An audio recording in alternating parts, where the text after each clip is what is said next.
Latest updates ఎప్పటికప్పుడు పొందడానికి Big TV WhatsApp channel follow అవ్వండి. లింక్ డిస్క్రిప్షన్ లో ఉంది.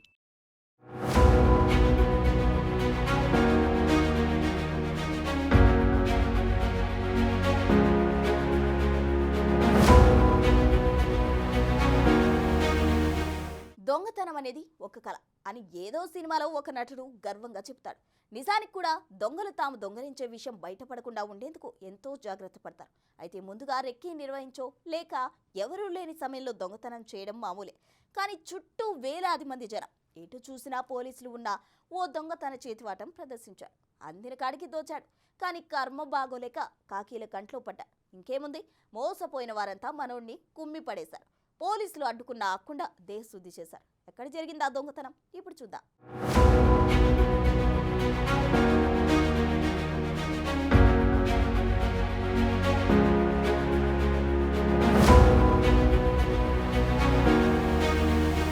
తెలంగాణ రాష్ట్రంలో రుణమాఫీ, రైతు భరోసాపై సర్కార్ తీరును నిరసిస్తూ జగిత్యాల ఎమ్మెల్యే సంజయ్ పాదయాత్ర చేపట్టారు. కోరుట్ల నుంచి జగిత్యాల వరకు చేపట్టిన పాదయాత్రకు బీఆర్ఎస్ శ్రేణులు పెద్ద సంఖ్యలో హాజరయ్యారు. ఈ పాదయాత్రలో మాజీ మంత్రులు హరీష్ రావు, కొప్పుల ఈశ్వర్, గంగుల కమలాకర్ పాల్గొన్నారు.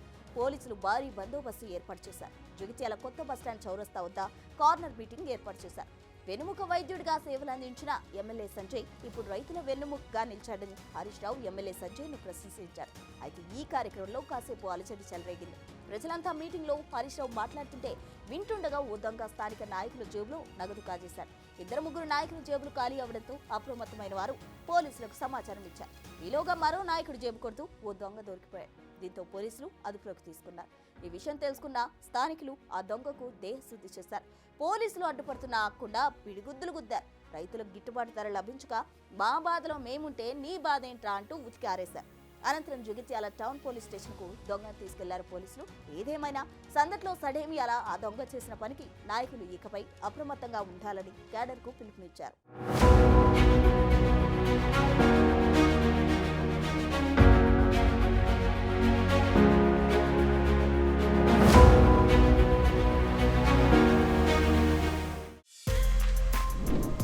For more videos like this, subscribe Big TV channel.